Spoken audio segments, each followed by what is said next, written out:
Thing is, all right.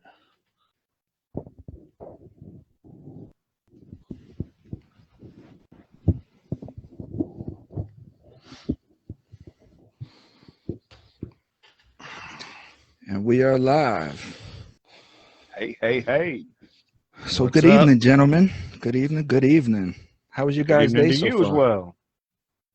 Yeah, thank you. I'm all So how did your interview go, Sean? Have you guys met? Do you guys know each other, Sean, Alex? No, I haven't met Sean. I just got a second that I could go over there and look at his page, but then we got started and I didn't really get much of a chance to. So Sean is from California. When he gets done jeffing off, I'll let him. All right, there we go. But Sean's from California. He well, go ahead, Sean. Let him know who you are. Yeah, my name's Sean Dustin. I'm from California. I host a podcast called Nowhere to Go But Up. Formerly incarcerated, knucklehead, drug addict, all around. Used to be not a good person and changed all that, and now I'm just trying to help people. Word to that, man. That's sums I think all three of us probably up in a quick couple of words there. That was where I was too. Hadn't been out too long, but while I was in there, I went through RDAP, and I became part of the reentry committee in there. We were all required to be part of a committee. So I signed up for the reentry committee because, I was one of the guys who was actually able to do things in the world pretty effectively, but just chose not to. So got into the reentry committee, man, and just really found a passion for helping people. Ended up becoming one of the mentors for RDAP and stayed after and helped a bunch of guys do a lot of good things. So brought that passion out from behind the fence with me, and trying to do the work now out here where I got more resources to do it with. So That's good awesome. to meet you, man. Yeah, you too. I didn't have enough time to even qualify for RDAP. So like Right. I only had like 18 months. So like when I got there, I got comfortable. And by the time I got comfortable and got a routine together, it was our time to go again. Right. Well, So, I didn't get the year off or anything. Funny quick story of how I wound up in RDAP, man, was I was at FCI Beckley in West Virginia, and I got my points down low enough to go to a low, and they said, okay, well, we're going to send you to Louisiana. And I was like, Louisiana? And I've got a daughter that she was about 4 hours from where I was in West Virginia. And my mom looked it up and she's like, Alex, that's 700 miles from where we are. We won't be able to bring her to come and see you. So the guy who was running RDAP, he had almost as much power as the warden did at the FCI. So I went and talked to him, and he's like, yeah, we'll get you into RDAP over here. So the day that I got moved over to RDAP, I was actually on the move sheet to go over to RDAP, and I was on the A&O call out to go pack out to go to Louisiana. And he had to call and get all that canceled and stuff. So I wound up in RDAP, but how I got there, I don't think really matters. It was the point that's really where I found my passion to get out, and pieces started coming together for me to do better for myself and then help others do better once I got out. So that's I'm excited awesome, about man. it. Now, Alex, was that Yazoo City? To where I was gonna go or where I was at? And where you said Louisiana, and isn't Yazoo? No, it was Oakdale.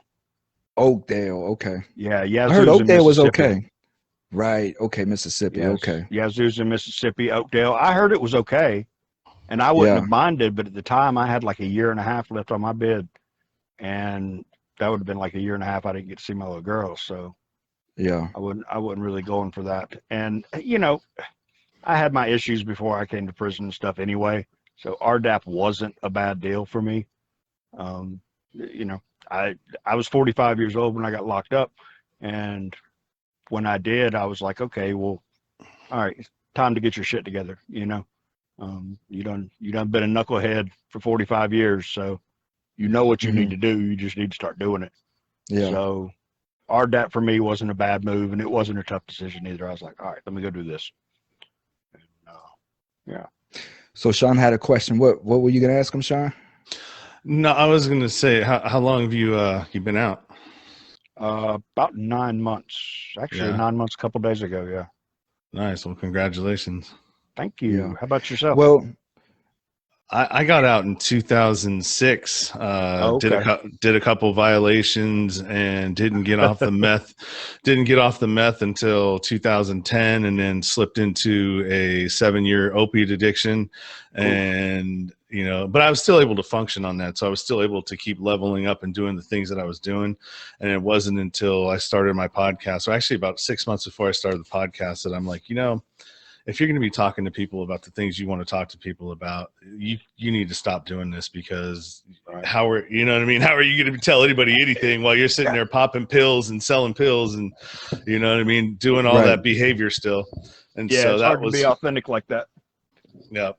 And so that was kind of the beginning of that. And then I used edible marijuana to transition off of the pills and kind of lessen the withdrawals from it.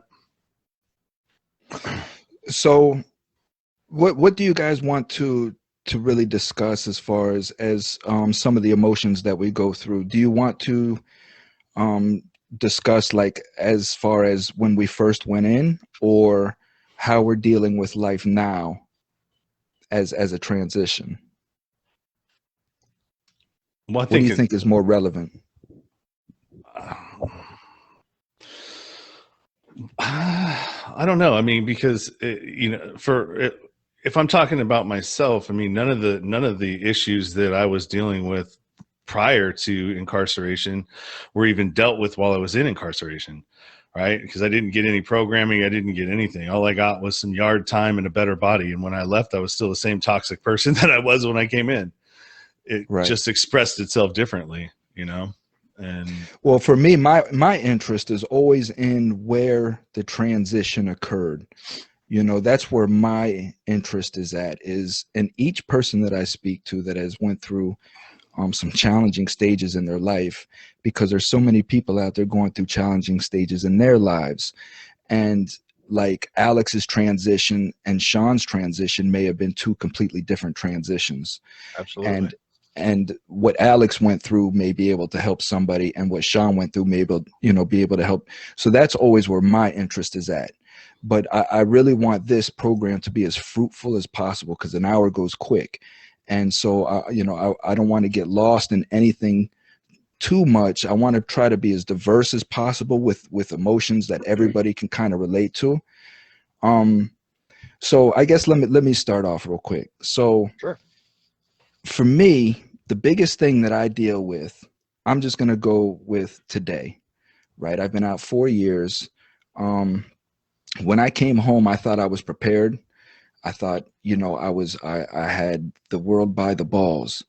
And I quickly found out that, I was prepared for prison, but I wasn't prepared for life, and it took me by surprise, and it knocked me off, and it shook my confidence. It made me insecure, and it kind of put me back in the same spot as to where I was feeling before I went in, which I guess now is a good thing that I reflect on that, because I had a chance to fall back into crime, and I just, it's not there for me. The desire to do bad at all is just not there, and now I'm just dealing with the anxiety. The biggest thing I deal with is anxiety. I barely get any sleep. I'm very edgy at times. It interferes with my relationship. I'm nervous, and just anxious. So these are some of the things that I deal with now, every day. And that's pretty much it. I mean, depression for me, I've never had an issue with depression. I do have an issue with anger, but that kind of spawns from the anxiety. I don't like it when I start getting anxious. I get very wound up. I become very tight. I become very edgy, and I kind of get very reclusive.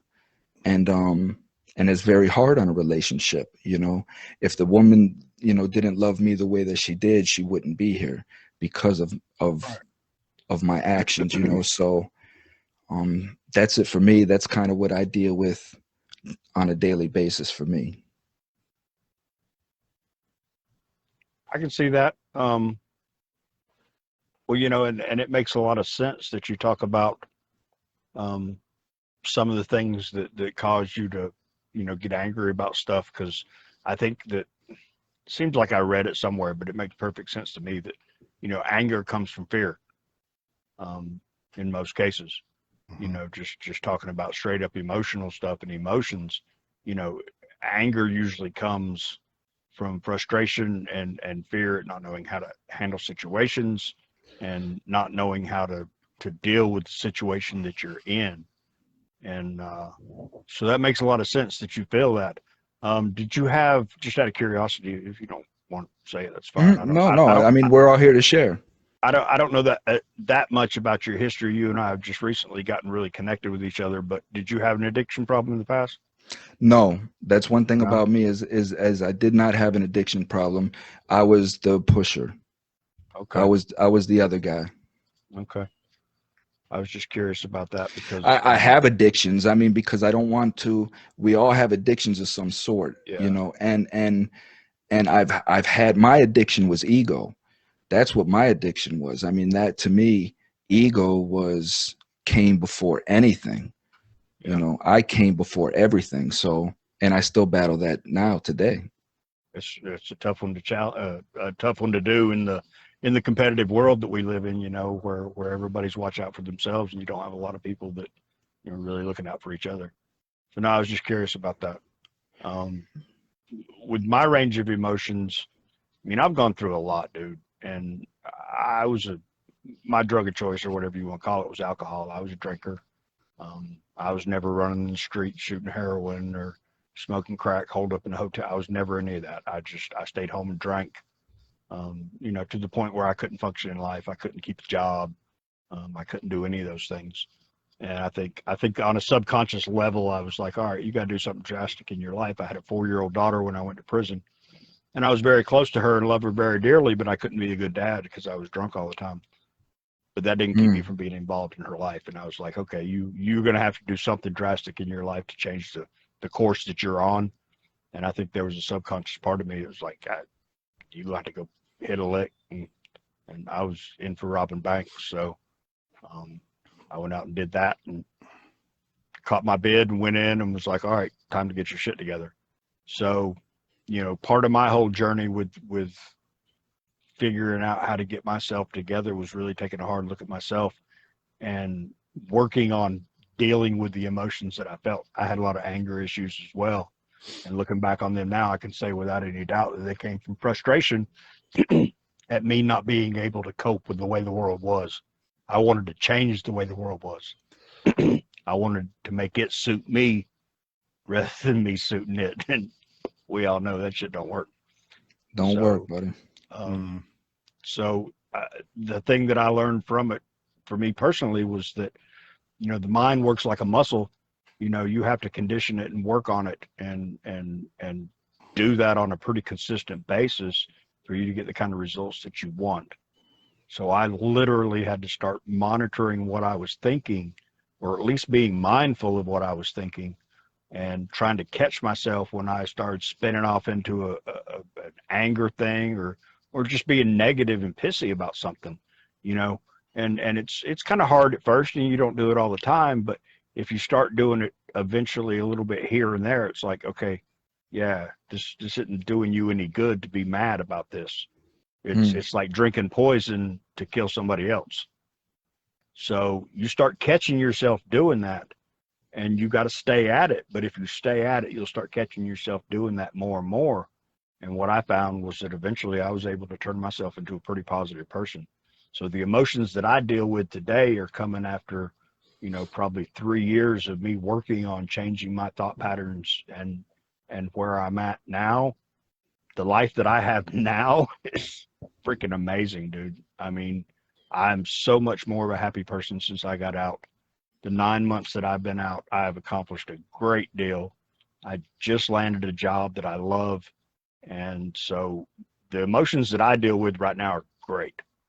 But I did have to overcome a lot of the kind of things that you're talking about and it's not easy, but it's well worth it. Yeah. Go ahead, Yeah. Mr. Sean. For myself, it was anger was the main thing that I dealt with, and manipulation, and also, you know, like I said, in 2010, you know, I stopped the meth and I started on this trajectory going upwards.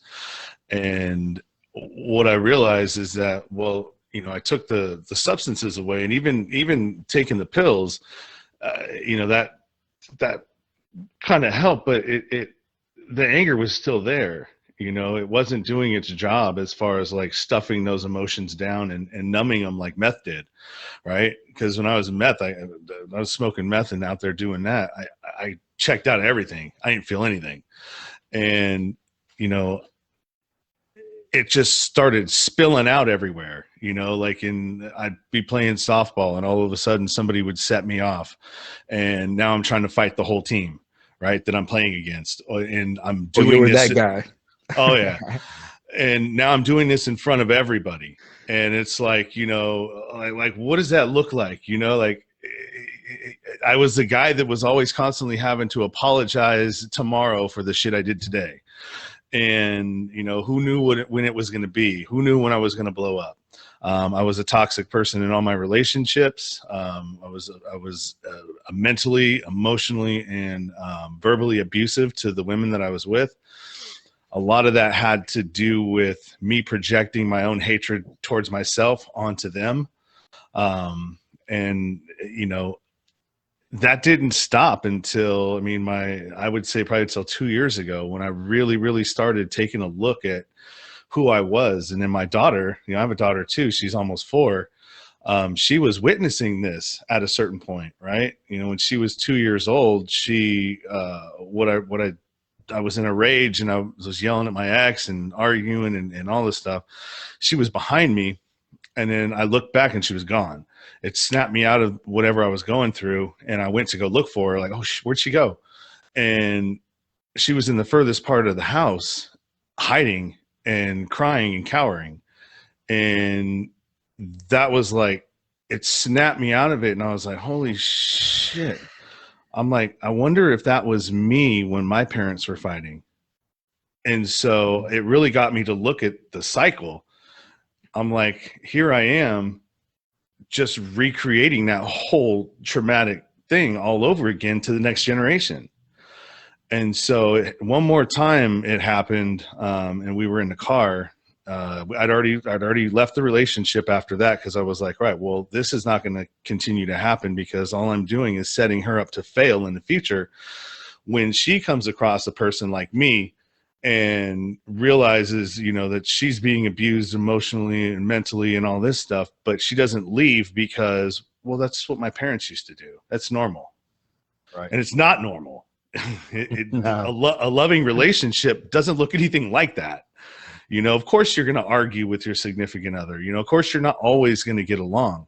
But to go to the degree that I would, you know, and just be that toxic person, you know, everywhere that I went, in my job, in my, you know, my life, and that's just how I was showing up. And I literally had to, you know, a lot of this happened. A lot of the change started when I started listening to podcasts. And I was listening to Joe Rogan for probably 3 years before I started my own. And then I started following Jordan Peterson, and I started following Sam Harris, and I started following Lex Friedman, all of these intellectual people. And I had them in my ears for like 10 to 14 hours a day, you know, while I'm working. Yeah. And so it was the weirdest thing, because it was like, without me even realizing it, my mindset started shifting and going this way, and thinking like them, and the things that they would say would play in my head. And I started wanting to be a better person. I started wanting to be somebody that like wasn't like that. And it really wasn't until I started coming out in my podcast and talking about being an abusive person that it stopped having the power over me. Because once I pulled it out of the closet and said, hey, this is it. This is who I was, man. You know, I can't hide it anymore. You know, this is the abusive person that I showed up as. And I'm not bragging about it. I'm ashamed of it. But the thing that people don't realize is that living in shame, pain, and fear festers and manifests it everywhere when you don't talk about it. It multiplies itself inside you because it sits there and you can feel it, but you can't really do anything about it. So it just sits there and grows. Mm-hmm. Yeah. And it just, once I started bringing it out and once I brought it to light and, took it out of the darkness, and then it just started going away slowly but surely. It's not gone by any stretch of the imagination, like I'd say about 2 months ago, or maybe not even that, maybe about a month and a half. I was driving, or I was leaving where I was living, pulled out, didn't see a car coming. And I didn't think that I cut him off really, but apparently he thought I did. And so he started riding my ass, and I could feel my teeth starting to grit. I could feel my hands on the steering wheel gripping tighter. My heart started beating. My breathing started becoming rapid. And when he went to go around me, I went and try to cut him off, just like that, like in a split second. Like I didn't even have time to think about it. That's just what happened. And I cut him off. And he started riding my ass again. I slammed on the brakes, and he almost hit me. And then I moved up again, and I pulled over when I got over because I wanted to fight this dude, right? Luckily, he kept going. But once I had a moment to just sit there, and I'm like, God, man, I thought you were gone, Here I'm doing so well, man. I feel like I had this thing under control, and I'm talking about it, and it's like, bam, 2 steps forward, 1 step back.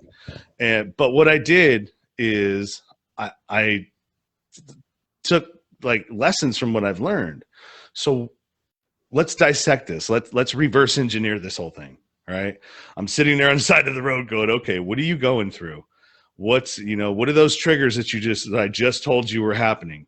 So now I know when that starts to happen again, okay, I know what's going on. Here it is. Here he is. He's back, Yeah.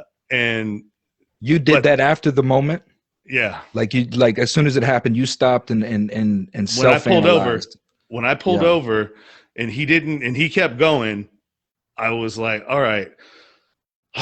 Caught my breath. What just happened? Right. Yeah. Like, how did it just go from that to that so fast? I mean, it was a matter of 2 minutes. Right. And what I'd realized was, I was dealing with something that I wasn't talking to anybody about. I was having to, work. I'm having to go back to work. I've been on temporary disability for a year. That's running out. I don't want to go back to the job that I don't like. There's all of these emotions around that. I'm trying to pivot into doing something. I've been doing it for a year, trying my hardest to like turn that corner and turn this podcast into something that I can monetize. And it wasn't working out. It just wasn't time yet. Right. And so there's all these things that are just boiling up inside of me that I can't control. And instead of talking about it, because when we talk about it, it's like that pressure release. Yes. Sure. It's exactly what I mean. And I didn't do that. And so that's where that came from.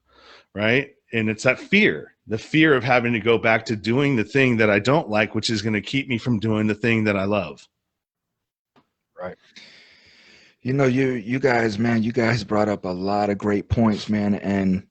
And look at the diversity that we got. I mean, Alex's issue was alcohol, and Sean's issue, was what was the drugs? I mean, what got you into the meth to begin with, Sean, quickly? It was just, I don't know. My friends were doing it and they wouldn't let me do it. And so I figured out I'm going to find a way to get it. And I did, and fell in love with it, and, had an 18-year relationship with it off and on. But I was selling drugs too, cause I was a part of what you were doing. Well, what came first, the chicken or the egg? I don't know. The doing the drugs came first, and then finding a way to supply myself, to support the habit. Okay. So This is what I'm trying to find out. So, because I've seen it both ways. Again, I'm on the other side of the road, so I've seen where guys will start hustling, and they'll toot some cocaine to keep them hustling all night. They'll run out of coke. Next thing you know, they're smoking it, and then 2 weeks later, they're gone. So this is why I always ask, like, what was the catalyst? So is it fair to say, Sean, that at that time in your life you were a follower behind your friends and you just wanted to keep up with them and you felt like you were being left behind? Yeah, I wanted to. Yeah, because they would go into, like, we'd all be hanging out, and then they'd disappear into a room, lock the door, and like I'd be like, "Hey, what are you doing? No, go away." And so they, Yeah. they would let me in, and I was asking one of my other friends, I'm like, "What are they all doing in there?" And he's like, "Oh, they're doing this." And so I found a way to get it, and then I tried it, and I mean, I've always been somewhat of a leader my whole life, but the problem was I would lead people in the wrong direction. The manipulation would come out. You know what I mean? And so when Try this, it'll make you feel good. I'm sorry, I mean to cut you off. Try this, it'll make you feel good. It'll be fun. Yeah. Even when I was, doing drugs and supporting my own habit, I would have the guys that were slamming dope doing crime for me. Right. And I would be paying them in meth to go and do smash and grabs and to do, not home invasions, but like burglaries and stuff like that. And I'd give them the vehicle to go do it. And so, that's kind of like what I was doing. I mean, I was still sort of running stuff, but I always would hang out with people that were just below me. Like I had just a little bit more than they did. You know what I mean? So I was like the king of the dipshits. Yeah. See, and I guess my issue is I was just, so you brought up a good point. And before I get into really what my issue was I, I want to explain to you, Sean, what it is as a kid to watch his father fight the softball team and all that, because that was me. My father was an alcoholic, and my father had a very, very bad temper, and my father was a brawler. So you couldn't say anything to him. You couldn't even look at him, because once he got past so many drinks, next thing I knew, he would tap me on the shoulder and say, "Son, that guy's over there looking at me, and I don't like how he's looking at me." And I would tell him, I'm like 9 years old, right? "Dad, he's not looking at you, man," And he would go over there and end up fighting the guy. So I'm at a baseball game, right? I play baseball, and I didn't know how good I was until I got inside into prison. And I really got into my own, and I just started to realize my athletic talent that I had. But I played baseball since I was 5 years old. My father made sure I played every year. The last year I played, I was 8 years old, and we were at this game. It was a night game, and my father was slap drunk in the stands, right? Stands are full. And I'm nervous in the game because my father's drunk. I can't even concentrate on the game because I'm worried about my father fighting somebody in the stands, blah, blah, blah. I'm just embarrassed, really, And sure enough, I miss a ball. It's a divisional playoff game, for the little league. Coach takes me out, puts me on the bench. And what the hell do you think happened? And my father got up off them bleachers and went during the game. This is the middle of the game. Went around into the baseball field, grabbed the coach. The coach is trying to get away from my father's chasing him, trying to grab him, swing at him, kick him, all kinds of stuff. And I'm just sitting over there like on the bench with my head down. Man, listen, I got teased in school. My father would still make me go because he paid for the baseball thing. So now he still makes me go I still have to finish the season, because he paid for it. So now I'm at the practice now with the coach. It was a hard time for me, man. And I didn't know how to deal with those things as a kid. And I kept everything internal because everything was just chaotic around me. And what I hear you guys say, right, is a lot of what my lifestyle was. And that's just emotional decisions. emotional decisions. I had an incident like what you're talking about, Sean, where I'm on the phone with my wife. I'm going to get Dunkin' Donuts. 7:30 in the morning. I'm going to get her coffee, right? Now everybody's in a rush to go to work. I understand. It's a 2-lane highway. I wasn't in a rush that morning, and I'm on the phone with her. So the guy that was behind me was in a rush, right? So when I go to make a left, I get in the left-hand turn to go into Dunkin' Donuts. This dude whips around me and pulls in front of me and jumps out of the car in the turning lane. I'm on the phone with her. I'm like, oh, baby, I gotta call you back. This dude's getting out of the car. So I jump out of the car now, and is a little Spanish guy. And when he sees me, because he's running up on the car, I'm not gonna sit in the car. I gotta get out. So when I jump out and he sees me, he stops. I wonder right? why. So he stops, and I tell him, I said, man, listen to me. I said, don't you ever get out of your car on nobody, man. I said, what the hell is wrong with you, man? I said, over a turning signal, you know? So he's like, man, I'm just, you were going so slow and I'm just late. I'm like, that's not my problem, partner. You can't get out of the car and run up on my car like that. What the hell is wrong with you? So I told him, I said, man, go get back in your car and just relax, you know? But it was just that fast. I'm in a whole different plane of existence. I'm getting my baby some coffee. We're talking about what we're going to do for the day. And just that fast, things can catapult. So in those situations, how do we make sure, because none of us can get in no trouble like that, right? They'll throw the key away at us. So how do we make sure that when those situations arise, how do we make sure that we're in control at all times? The simple Triggers. answer is practice. Mhm. Truly. I tried to come up with some stuff while we were in RDAP, because part of that was giving lectures and, being able to hold a seminar. And, man, I tried to come up with acronyms. I tried to come up with something, and I still strive for it and want to someday, but there is no, my thing was flash a stop sign up in your face and try to come up with an acronym for stop. Picturing my baby girl, my daughter in my face when I try to get into a situation like that. But really the only thing is to practice, to start to learn how to work your brain instead of having your brain work you. Mhm. And that's really what it comes down to. Because a line that I read in a book one time, it was a Stephen King book, and I'm a huge Stephen King fan. But there was a girl that lost her temper as a teenager and trashed her room. And her dad went up and told her, he said, if you don't learn to control your emotions will control you. And that was one of the most profound things that I've read, because I was one of those people that my emotions completely and entirely controlled me. And still to this day, my face shows my emotions in a big way. I've had people tell me, oh, you souring up at that. What's going on? And I'm like, sorry, I wear my shit on my face. I can't help it. But through time and work, I've been able to just get a hold of it a little bit better. And it's really the point. There's a point that you're talking about. And I think you both know what I'm talking about.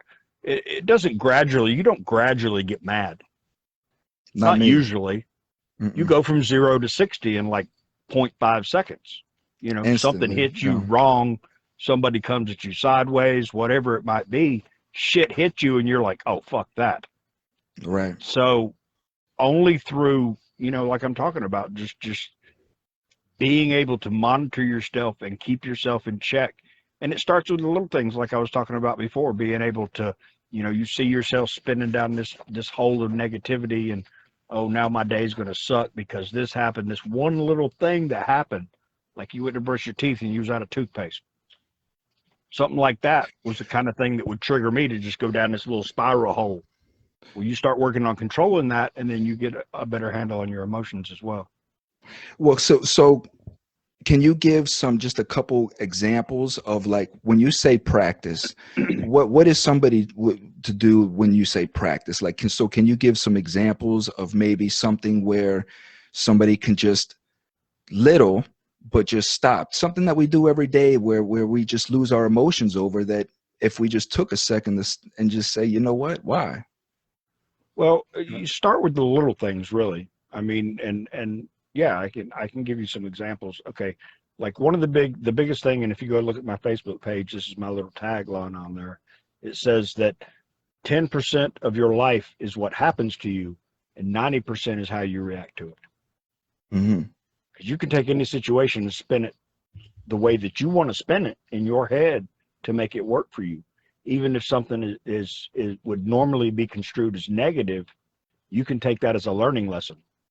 Mm-hmm. Yeah, I screwed this up, but if I learn from it, it's not necessarily a mistake. So it really starts with a change of the way you perceive things. So like something little that happens, all right, like somebody cuts you off in traffic. You can get upset about that, and you can get mad about it, and then you can throw on some Disturbed Metallica and feed that, which is what I would have done back in the day. Mm-hmm. Or you can say, you know what, that person has got some issues going on. They're really in a hurry. Is this worth me getting upset and ruining my day over? And then just, stopping yourself before it gets to that point. And you start with the little things, because the little things aren't going to be the things that take you from 0 to 60 in half a second. You know what I'm saying? Like the example I used earlier, like going to brush your teeth and you're out of toothpaste, Mm-hmm. or, Mm-hmm. going to get some orange juice out of the fridge and somebody left that little swallow in the bottom. Mm. Little things like that. That's me, They're man. not. I do that. You're I that do. I guy. do that. You're that I'm that guy. guy, man. That's the guy You're I that am. fucking We're guy. gonna find out who you are, but that's the guy I am. I leave the little swallow in the bottom, and it drives people nuts. So what do you guys, Sean?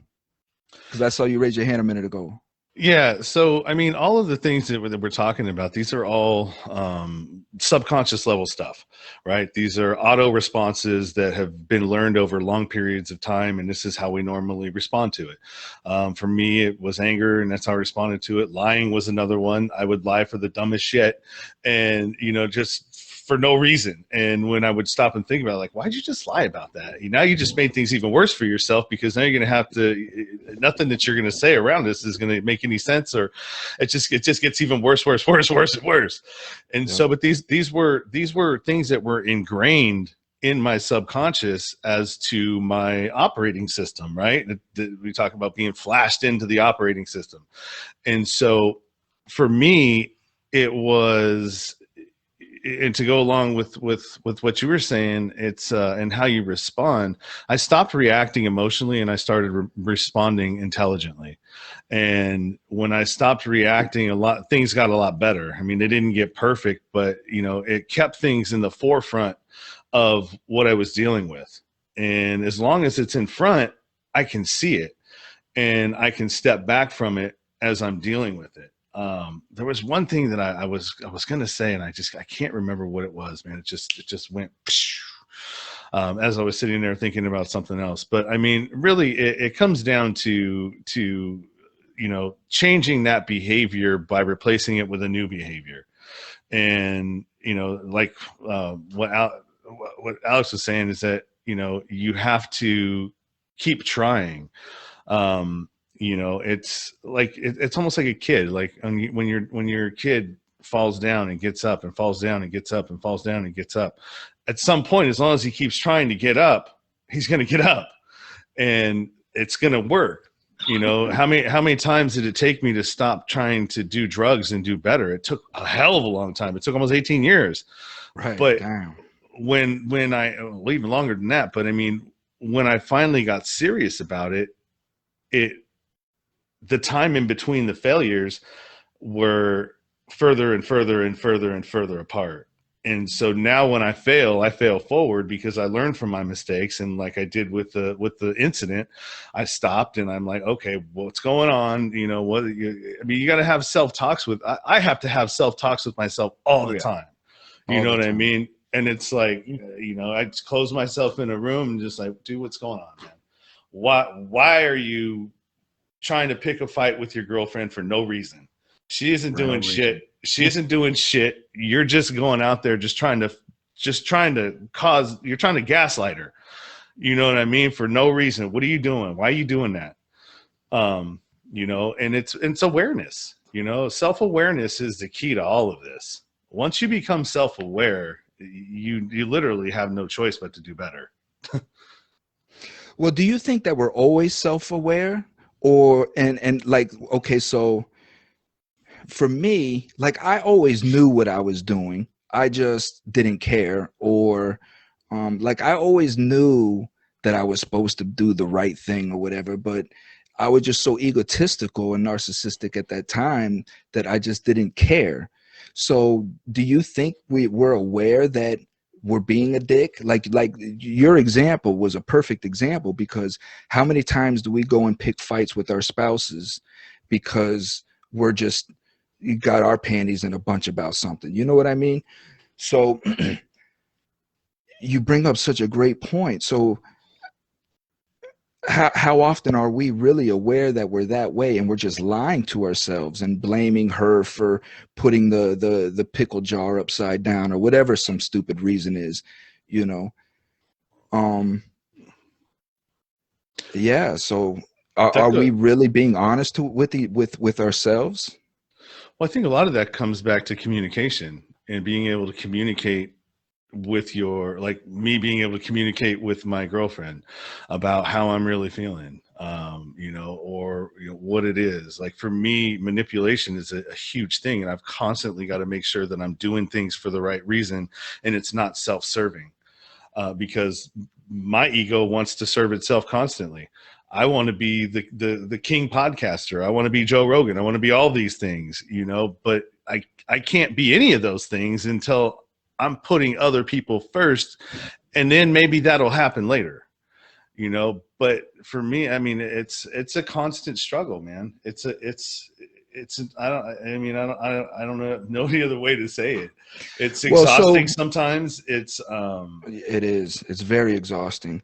And as we talked about earlier, with the ADD compiled on top of that, it's triple exhausting for me, because I can only focus on things in short bursts, right? But how I've learned to deal with my anger, I have found through self-awareness, is that I bottle shit. And it could be just little shit that I know bothers me, but I don't like to address it at that point, because I don't like negativity, and I don't even want to address it. But I'm finding that it's being stored somewhere in the back as a little itch. You know what I mean? And as these little itches grow, and then one day, yeah, I just blow up over the stupidest shit, you know? And through that self-awareness, that's when I started saying, like, okay, I'm stockpiling little negativities, and it's growing into a big negative ball. So I have to start checking that as soon as it starts coming in. Don't sit on it, just address it, or deal with it, or find a way that pacifies your mind.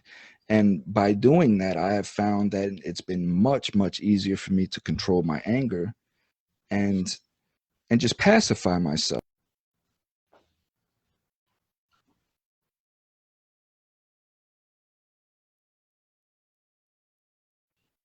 Sorry, I'm Where'd you drawing go? blank for a Where'd you, second. where'd you go, Thomas? You Well, froze. you disappeared a minute ago for a minute. We could still hear you. I think we can still hear you, Thomas.